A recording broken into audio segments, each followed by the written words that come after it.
थी वो आज भी आएंगी अलबत्ता। और इवन आर्हेनियस इक्वेशन जो हम लोगों ने टेम्परेचर बेस्ड जो हम लोगों ने की थी, the effect of temperature on reaction rate and how to determine the activation energy, जो फॉर्मूला लिखा हुआ था, वो वाला जो है वो और उसकी जो कंटिन्यूएशन है वो भी थोड़ी सी आज देखेंगे। यानी कि आज के लेक्चर में पिछले लेक्चर से भी रिलेटेड जो सी हैं वो बातें कुछ यहाँ पर आएंगी। एक तो हम लोगों ने क्या देखा था पिछले लेक्चर के अंदर के हमने जो ऑर्डर और मॉलिकुलैरिटी के दरमियान जो सा था हम लोगों ने एक क्लियर डिस्टिंक्शन और डिफ्रेंसिएशन जो सी थी वो हम लोगों ने ड्रॉ करने की कोशिश की थी। और हम लोगों ने देखा था कि मॉलिकुलैरिटी जो सी है वो अगर reaction is composed of more than one steps, जो कि which is actually the mechanism of the reaction, तो हमारा जो हर जो स्टेप होता है उसकी एक मॉलिकुलैरिटी होती है। अच्छा, उसकी एक मॉलिकुलैरिटी होती है। मॉलिकुलैरिटी का मतलब है द नंबर ऑफ पार्टिकल्स और the number of molecules taking part in a reaction. किसी भी एलिमेंट, हर स्टेप को एलिमेंट्री स्टेप ही कहते हैं रिएक्शन के अंदर। तो एलिमेंट्री स्टेप के अंदर जितने भी पार्टिकल्स टेक पार्ट कर रहे होते हैं, that is known as the molecularity of a reaction. अब मॉलिकुलैरिटी जो see on the basis of molecularity reactions are divided into three types. एक आपके यूनिमोलिकुलर रिएक्शंस होते हैं, एक आपके बायोमोलिकुलर रिएक्शंस होते हैं और एक आपके टर्मोलिकुलर रिएक्शंस होते हैं। और वो एग्जांपल्स भी देकर कुछ मैंने आपको ऑर्गेनिक की और कुछ इनऑर्गेनिक की, वो भी मैंने आपको जो पिछली स्लाइड्स थी उसके अंदर मैंने आपको दिखाया हुआ था। So where one molecule is responsible for carrying out the reaction, biomolecular वो वाले होते हैं जिसमें दो molecules जो हैं they are responsible, और termolecular reaction जो से होते हैं they are rather rare। however उसके अंदर तीन पार्टिकल्स या एटम्स या मॉलिक्यूल्स जो भी जिस फॉर्म में भी वो स्पीशीज मौजूद होंगे they are responsible for carrying out a reaction. क्यों टर्म मॉलिकुलर रिएक्शन जो उनसे हैं वो थोड़े से कंपैरेटिवली रेयर होते हैं। वो इस वजह से होते हैं कि जो आपका एक कोलाइड करना है वो बड़ा इंपॉर्टेंट एक फैक्टर है। The particles they have to come close to each other in order to react, they have to collide with each other। और वो collision जो होती है इसलिए बड़ी स्पेसिफिक होती है कि किसी एक ही टाइम पे एक ही पॉइंट पे विद प्रॉपर ओरिएंटेशन सारे पार्टिकल्स को अलाइन होना होता है।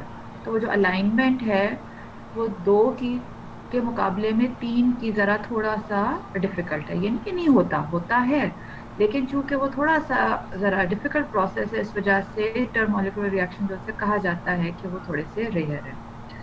और जो ये तो थी molecularity. And what was the order of the reaction? Order का मतलब ये है कि वो बहुत अच्छा, molecularity is a theoretical phenomena, क्योंकि जाहिर बात है आप मैकेनिज्म को प्रपोज करते हैं, जब तक कि आपने उसको प्रूव नहीं किया हुआ एक्सपेरिमेंटली तब तक तो आप प्रपोज तो उसको कर सकते हैं ना, तो things are done theoretically. Where order of a reaction जो है वो एक एम्पिरिकल कॉन्सेप्ट, यानी कि जब आप एक्सपेरिमेंट्स करके और प्रॉपर तरीके से जब तक आप उस चीज़ को वैल्यूएट और फाइंड आउट नहीं कर लेते कि वो किस रूट से गया है और जो आपने प्रपोज किया हुआ था मैकेनिज्म उस वो क्या एग्जैक्टली उसके मुताबिक ही है आपका एक्सपेरिमेंटल रूट भी, या वो कोई और रूट फॉलो करता है। ठीक है ना, तो ये चीज़ें जब आप प्रूव कर लेते हैं experimentally, you keep on doing those experiment, फिर आप उसमें से बड़े सारे मैकेनिज्म निकालते हैं, फिर उसमें से एलिमेंट्री स्टेप्स देखते हैं, फिर एलिमेंट्री स्टेप देखने के बाद आप देखते हैं उसमें से रेट डिटर्मिनिंग स्टेप कौन सा होगा, RDS जिसको कहते हैं द रेट डिटर्मिनिंग स्टेप। वो आप कैसे डिटर्मिन करेंगे? वो जाहिर बात है आप रिएक्शन के डिफरेंट स्टेप्स की मॉनिटरिंग करेंगे। वो जो मैंने डिफरेंट आपको प्रोसेसेस बताए थे कि जो कोई स्लो रिएक्शन है, कोई फास्ट रिएक्शन है, कोई वेरी फास्ट रिएक्शन है, तो हर रिएक्शन को मॉनिटर करने का एक अलग सा तरीका है। कोई फ्लैश फोटोलिसिस के जरिए, कोई बहुत स्लो रिएक्शन है तो जाहिर बात है आप विजुअली उसको करेंगे, क्वेंचिंग मेथड, वो जो सारे मैंने मेथड्स आपको बताए थे। तो जाहिर बात है इसी तरह आप ओवरऑल रिएक्शन को भी मॉनिटर कर सकते हैं और आप जो इंडिविजुअल एलिमेंट्री स्टेप्स हैं उनको भी मॉनिटर कर सकते हैं, और उसमें से फिर आप एवेल्युएट करते हैं कि out of all these steps which is the slowest step और the step which is required for determining the rate. और फिर क्योंकि और फिर आप क्या करते हैं कि उसके अंदर जो स्पीशीज मौजूद हैं आप उनको आप इंक्लूड करते हैं in your order of the reaction. इस तरह हमें ऑर्डर जो है उसका पता चलता है। फिर एक और चीज़ जो कि हम लोगों ने की थी वो ये था the difference between stoichiometry and the order of reaction. Stoichiometry जो है वो भी थ्योरेटिकल फिनोमेना है, और ऑर्डर ऑफ अ रिएक्शन जो आप पावर्स की फॉर्म में देखते हैं रेट लॉ के अंदर, वो आपका एक एक्सपेरिमेंटल या एम्पिरिकल फिनोमेना है, या वो नंबर्स हैं जो कि उसके ऊपर लिखे हुए हैं। स्टोकियोमेट्री जो सी है, चूंकि आप इक्वेशंस को जब भी आप लिखते हैं तो अपनी ओवरऑल इक्वेशंस को आप बैलेंस करते हैं, then you balance your overall equations, और फिर उसको उसके लिहाज से जब आप रेट लिखना चाहते हैं तो आप एक रेट एक्सप्रेशन लिखते हैं। सो stoichiometry they come in the rate expressions, तो आपकी रेट एक्सप्रेशंस के अंदर आती हैं एज डिनोमिनेटर्स, और डिनोमिनेटर्स की फॉर्म में आती हैं जहाँ पर आप सारे रिएक्टेंट्स और प्रोडक्ट्स के जो रेट्स हैं उनको एक दूसरे के साथ इक्वेट कर सकते हैं। उसका फायदा ये होता है कि एक रिएक्शन का एक ही सारी बात है रेट होगा, ऑल्दो वो सारी बात है डिफरेंट, उसके अंदर कंपोनेंट्स मौजूद हैं, हर एक के जो नंबर ऑफ मोल्स हैं वो डिफरेंट है, तो कोई एक दूसरे के लिहाज से डिफरेंट तरीके से रिलेट हो रहा होगा, but a reaction can only have one rate. अगर वो स्टोकियोमेट्रिक कोफिशिएंट्स ना लिखे हुए हों तो ऐसा लगेगा कि जैसे हर रिएक्शन का एक ही रिएक्शन के डिफरेंट रेट हो सकते हैं, विच इज नॉट ट्रू। तो इस वजह से स्टोकियोमेट्रिक कोफिशिएंट्स को जब हम डिनोमिनेटर्स में रेट एक्सप्रेशंस के अंदर डाल देते हैं और फिर हम इक्वल टू कर देते हैं सबके रेट्स, तो अगर उसका फायदा सबसे ज़्यादा ये होता है कि अगर हमें किसी एक कंपोनेंट का रेट पता है तो बेस्ड ऑन दैट रेट हम बाकी and based on the stoichiometric coefficient of the other component हम जो अननोन बाकी हैं या बाकी कंपोनेंट्स हैं उनका भी हम रेट जो है उसके थ्रू फाइंड आउट कर सकते हैं। तो स्टोकियोमेट्रिक कोफिशिएंट्स वो रेट एक्सप्रेशंस के अंदर आते हैं, और जो ऑर्डर है वो आपका रेट लॉ के अंदर आता है। ठीक है, ये किया था। फिर मैं इसी से हम लोगों ने थोड़ा सा और आगे गए थे और हम लोगों ने रेट लॉ देखा था वो क्या है, और फिर उसके बाद हम लोगों ने देखा था कि उसी रेट लॉ को हम ग्रेजुअली आहिस्ता आहिस्ता और ज़्यादा कॉम्प्लेक्स करते चले जाते हैं और हम और इन्फॉर्मेशन लेते चले जाते हैं। यानी कि सिंपलेस्ट फॉर्म हमारी रेट एक्सप्रेशन है। रेट एक्सप्रेशन के बाद अगला स्टेप है कि हम रेट लॉ कैसे लिखते हैं। फिर जो रेट लॉ लिखने के बाद फिर उसके बाद उसकी डिफरेंशियल फॉर्म आ जाती है।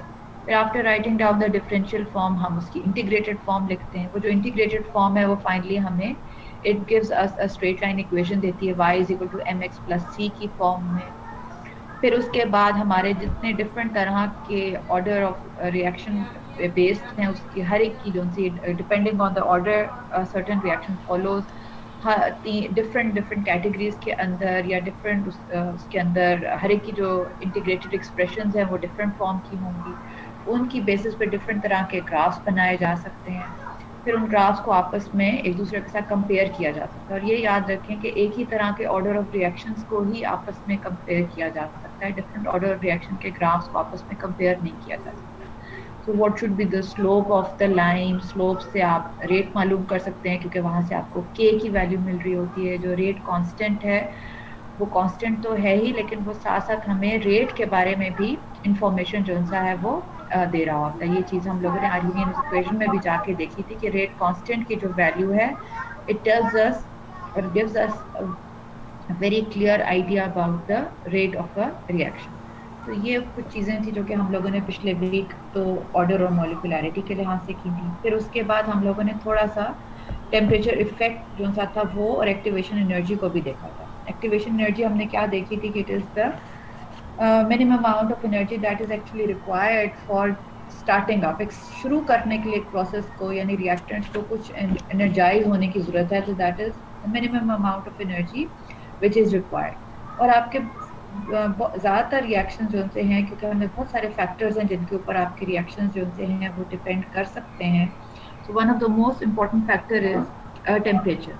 सो ज़्यादातर ये देखा गया है कि for most of the reaction there is an increase in the reaction rate with an increase in temperature, and different types of reaction they show different kind of temperature dependence। Her reaction जो है चूँकि वो खुद से ही unique होता है, इस वजह से हर तरह का जो रिएक्शन होगा उसकी जो टेम्परेचर के ऊपर डिपेंडेंस है वो डिफरेंट होगी।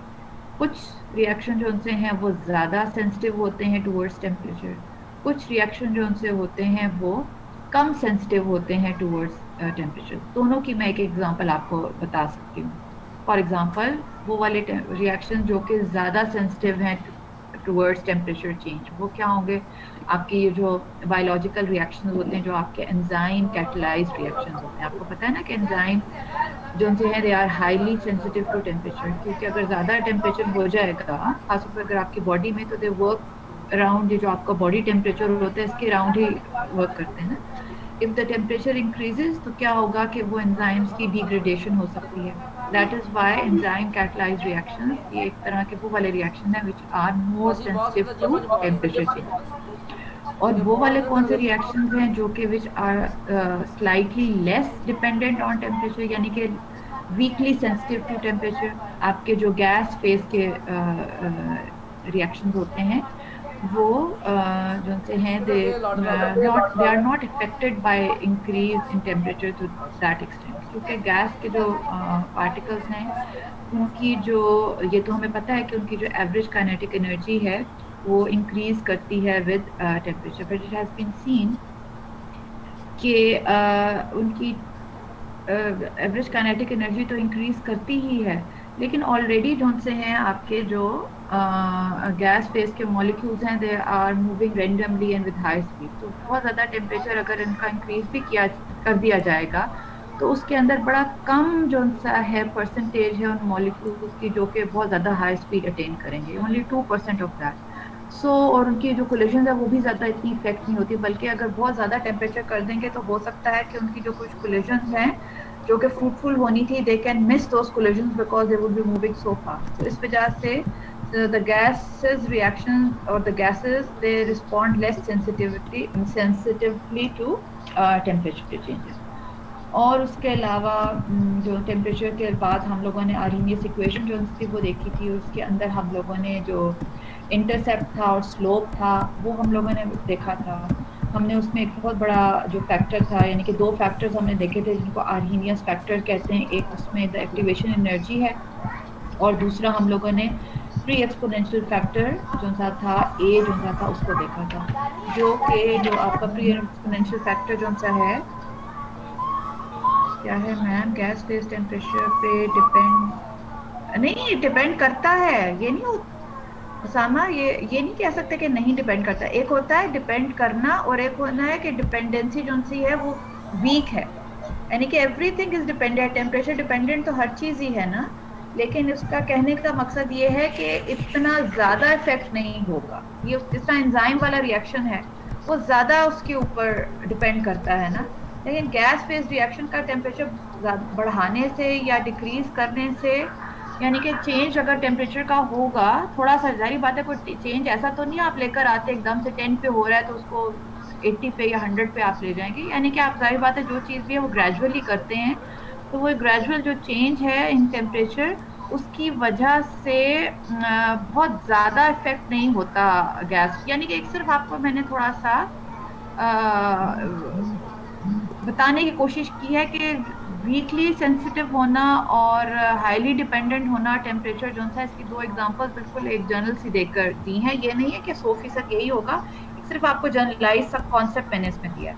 टेम्परेचर डिपेंडेंस तो हर एक की होती है, हर रिएक्शन जो है वो टेम्परेचर डिपेंडेंट होता है, लेकिन कोई ज़्यादा डिपेंडेंट होता है कोई कम डिपेंडेंट होता है, ये चीज़ मैंने उसके थ्रू आपको बताने की कोशिश की। ठीक है, और ये जनरलाइज सी बात है, कोई हार्ड फास्ट रूल नहीं है, जस्ट जनरलाइज कॉन्सेप्ट। ठीक है, ओके। फिर उसके बाद हम लोगों ने एंजाइम का अगर हम कह रहे हैं कि वो टेम्परेचर डिपेंडेंट ज़्यादा है, वो इसीलिए कि मतलब वो उनकी डीनेचरिंग स्टार्ट हो जाती है। जी जी वो डिग्रेड हो जाता है ना रिजवान, तो यही बता रही हूँ ना कि इसका मतलब है कि आपने रिएक्टेंट या जो सबस्ट्रेट या जो भी चीज़ उसमें इन्वॉल्व है, कैटलिस्ट है या जो भी था, हर एक की आपने ना एक रिएक्शन सिर्फ रिएक्टेंट पे तो डिपेंड नहीं कर रहा होता ना। आप जब एक रिएक्शन लिखते हैं तो इट्स अ कंप्लीट पैकेज, आपका वो जो ओवरऑल इक्वेशन लिखते हैं, अब उसके अंदर उनकी जो स्टेट होती है आपको पता है ना, छोटा छोटा आप नीचे ब्रैकेट के अंदर गैस जी या एस या एल या जो कुछ भी लिखते हैं, ज़्यादातर तो गैस और लिक्विड फेज में रिएक्शन ज़्यादा इंपॉर्टेंट होते हैं। सॉलिड फेज में भी रिएक्शन होते हैं लेकिन वो ज़रा कम होते हैं। ठीक है, तो सॉलिड लिक्विड और गैस फेज के रिएक्शन ज़्यादा इंपॉर्टेंट होते हैं।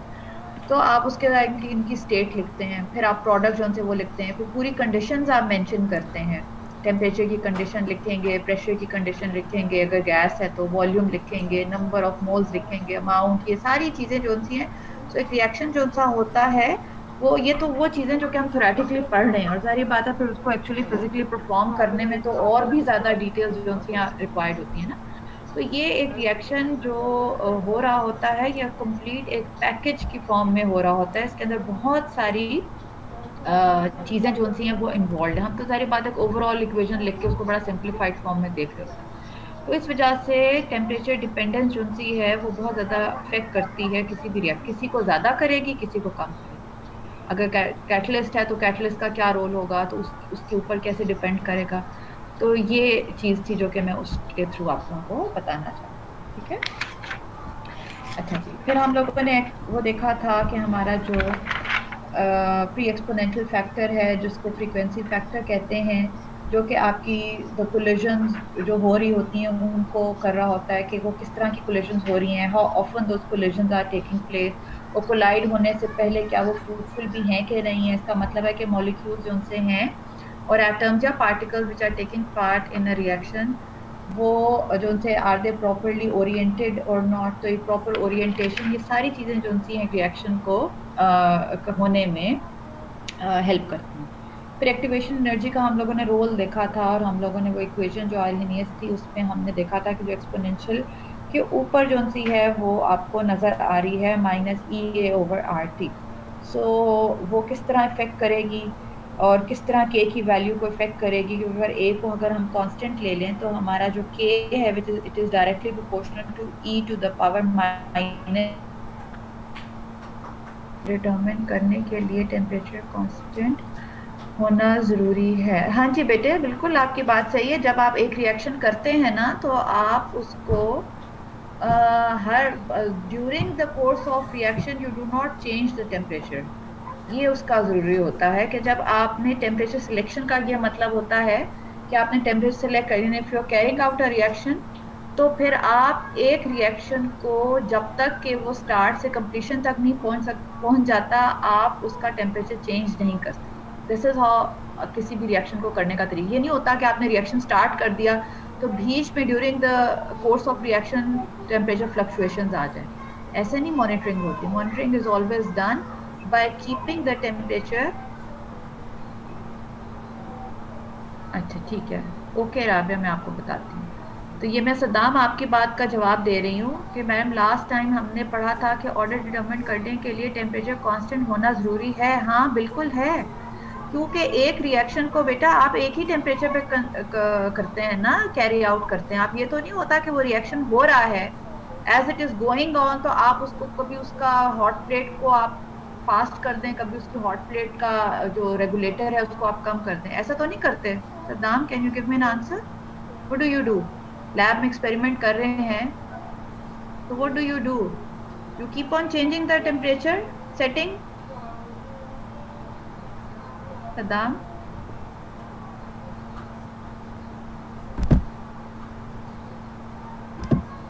ये छोड़ दें अभी इस बात को, ये छोड़ दें बेटा। ये दिस इज नॉट ये अभी सद्दाम, ये जो आप सवाल पूछ रहे हैं ना, ये अभी हमारे इस चीज़ का हिस्सा नहीं है। वो इक्विलिब्रियम और उन चीज़ों के अंदर आता है। It is not part of what we are studying at the moment. I just want to ask, जो आपका सवाल था ना, एक्सो और एंडो को छोड़ दें इस वक्त बेटा। वो तो हर टाइम जो सिचुएशन बेस्ड बात है, ये वही बात, ये आपके हर बात का सवाल का यही है कि हर रिएक्शन जो सा है उसको कैरी आउट करने से पहले उसकी जो थ्योरेटिकल बातें हैं ना उनको पहले स्टडी किया जाता है। All those things are taken into account कि अगर ये एक्सो है कि थ्योरेटिकली पहले जो सारा काम होता है वो इसी वजह से होता है, सो दैट वी अंडरस्टैंड। ठीक है, तो कि हम उसकी सारी जो बातें हैं वो हम पहले समझ जाएं और फिर हम एक रिएक्शन जो है। देखिए आप लोग तो लैब में अभी तक एक्सपेरिमेंट छोटे मोटे कर रहे हैं, जो भी आपके प्रैक्टिकल्स होते हैं। अभी आप इंशाल्लाह, अभी तक तो नहीं आए, लेकिन इंशाल्लाह कुछ सेमेस्टर्स के बाद या आगे जो जो अपना कैरी करेगा केमिस्ट्री को, सब्जेक्ट को, वो सारी बातें they will be introduce to research. तो जब रिसर्च पे आते हैं तो फिर आपके यही जो सारी थेरी जो इस वक्त आपने सारे अपने पढ़ रहे हैं ना, चाहे ऑर्गेनिक में पढ़ रहे हैं या फिजिकल में कॉन्सेप्ट पढ़ रहे हैं, इनऑर्गेनिक में पढ़ रहे हैं, ये फिर आपको सारे कॉन्सेप्ट जो इस वक्त आपको बुक पे या स्लाइड्स पे या बुक्स या कॉपीज पे लिखे हुए मिलते हैं, they do not go waste अगर आपने इनको सही तरह समझा और पढ़ा हुआ होता है। ये फिर आप एक्चुअली इनको अपनी रिसर्च के अंदर अप्लाई करना शुरू कर देते हैं। आप उनको वहाँ पर प्रैक्टिकल इनकी इम्प्लीकेशन जो उनसी होती हैं वो वहाँ पर आप इनको देखते हैं वहाँ पे होते हुए। क्योंकि रिसर्च का क्या मकसद है कि आपने, हो सकता है सबसे पहले आपको ये कह दिया जाए कि आपने कोई रिसर्च पेपर पढ़ के उसी रिएक्शन को ही रिप्रोड्यूस कर दें। अब वो जिस बंदे ने रिसर्च पेपर लिखा है या उसने वो काम किया, जाहिर बात है उसने अपनी लैब में अपनी इन्वायरमेंट में वो काम किया है। ये भी कई दफा होता है कि 100% रिप्रोड्यूसिबल रिजल्ट्स नहीं भी होते, ठीक है। तो इसी तरह उसका ये मतलब ये होता है कि आप उन कंडीशंस को अप्लाई करें जो कि उस रिसर्च के अंदर हुई भी हैं, और उसको देखें कि क्या आपके पास भी वही रिजल्ट्स आते हैं कि नहीं आते, क्या हो सकता है आपके पास कोई डिफरेंट आ रहे हैं। तो दैट मीन्स कि you have to set certain temperature, आपको ये वॉल्यूम लेना है, इतनी कंसंट्रेशन आपकी सोल्यूशन की होनी चाहिए। हाँ, मिक्सिंग अगर फॉर एग्जांपल आपने कोई दो लिक्विड रिएक्टेंट्स है उनकी कैसे करनी है, ये नहीं कि आपने बस एक दूसरे के अंदर पोर इन कर दिया, जिस तरह आप प्रेसिपिटेशन करने के लिए टेस्ट ट्यूब के अंदर दूसरी टेस्ट ट्यूब को जल्दी से कंटेंट्स डाल देते हैं। वो जो मिक्सिंग है वो भी एक प्रोसेस है। हो सकता है कि आपको किसी ब्यूरेट के थ्रू ड्रॉप वाइज कोई 1 मिनट 1 ml पर मिनट के हिसाब से करनी, तो बहुत सारी चीजें एक रिएक्शन जो एक्चुअल रिएक्शन, नॉट दो जो कि हम लैब में जल्दी जल्दी करके सारे स्टूडेंट्स हो जाते हैं, वो वाला नहीं, रिसर्च वाली बात कर रही हूँ कि वो उसके अंदर प्रॉपर एक पूरा एक प्रोटोकॉल, प्रॉपर एक मेथोडोलॉजी, प्रॉपर एक सिस्टम, पूरा एक स्ट्रेटेजी के तहत आप एक काम करते हैं। तब ये जो चीजें आप इस वक्त सारा कुछ पढ़ रहे हैं, they are based on those things, not on those little experiments या practicals that you do in the lab, ठीक है। तो इस वजह से टेम्परेचर डिपेंडेंट, हाँ, फिर आप उसका एक्सो होना, एंडो होना, ये थ्योरेटिकल काम आप कोई भी लैब में रिसर्च करने से पहले आप अपनी सारी, you take out time and you spend few days और आवर्स कि आप अपना सारा जो थ्योरेटिकल काम है अपने उस रिएक्शन के लिए आप पहले करते हैं, फिर उसके बाद आप कैरी आउट करते हैं अपना प्रैक्टिकल वर्क। ये नहीं होता कि आप बस गए, आपने वहाँ काउंटर से आपने जल्दी से केमिकल्स उठाए, उनको मिक्स किया और आपने कहा जी मैंने रिसर्च कर ली। रिसर्च जो सी है, ये जो चीजें आप पढ़ रहे हैं आप लोग सारे स्टूडेंट, रिसर्च का ही काम है। तो उसमें आप पहले अपना सारा थ्योरेटिकल काम करते हैं, ठीक है, ये उसका कहना।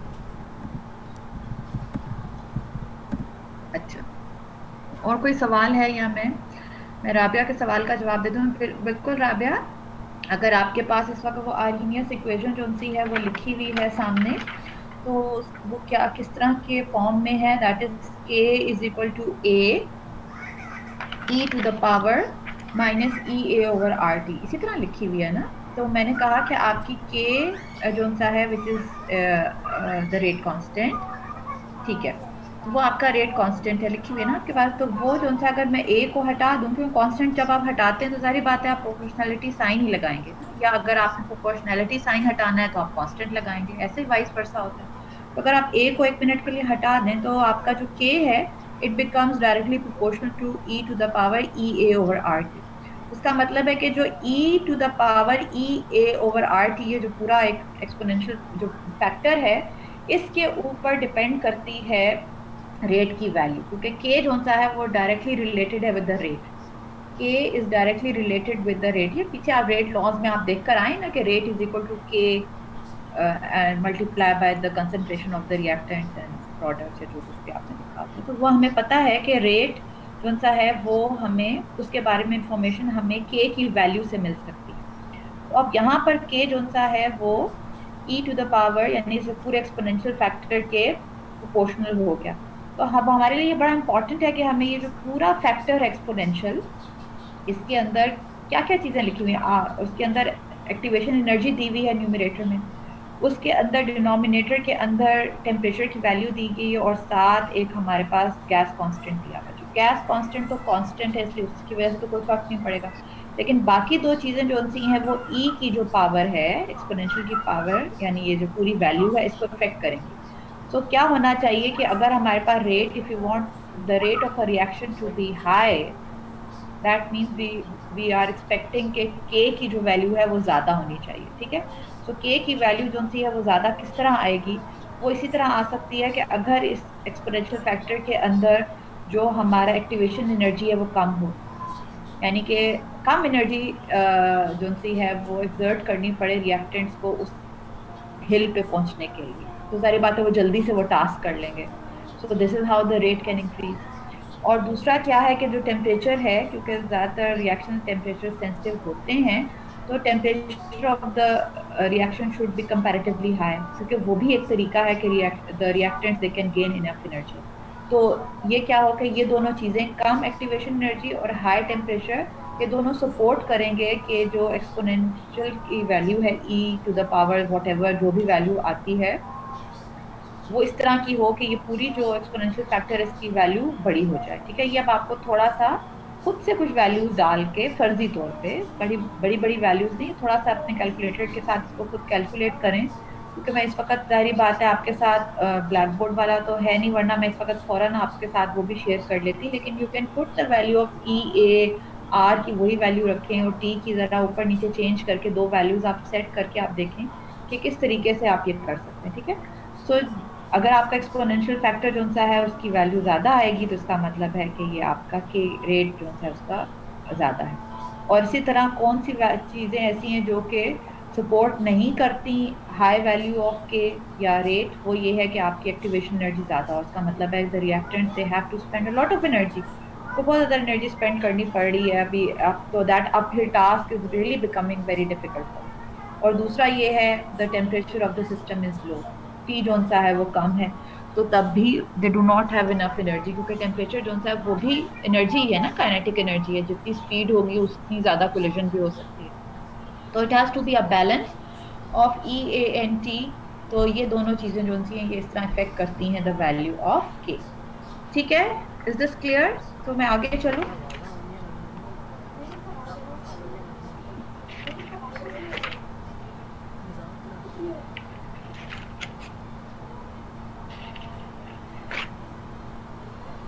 भी जो लास्ट इस स्लाइड पे हम लोगों ने पिछले वीक रोका था वो ये था कि मैंने आपको दो जो सी थी वैल्यूज थी एक्टिवेशन एनर्जी, और एक ही रिएक्शन हो अगर वो दो डिफरेंट टेम्परेचर्स पे कैरी आउट हो रहा हो तो फिर हमें वही वही रिएक्शन जो है उसकी डिफरेंट जो रेट्स हैं एट डिफरेंट टेम्परेचर वो भी कैलकुलेट हम कर सकते हैं। तो जिसके लिए एक्सप्रेशन लिखी थी लॉग नेचुरल के प्राइम या के वन कर लें over K is equal to E A over R, bracket में one over T minus one over T one या टी प्राइम वो करके लिखी हुई थी।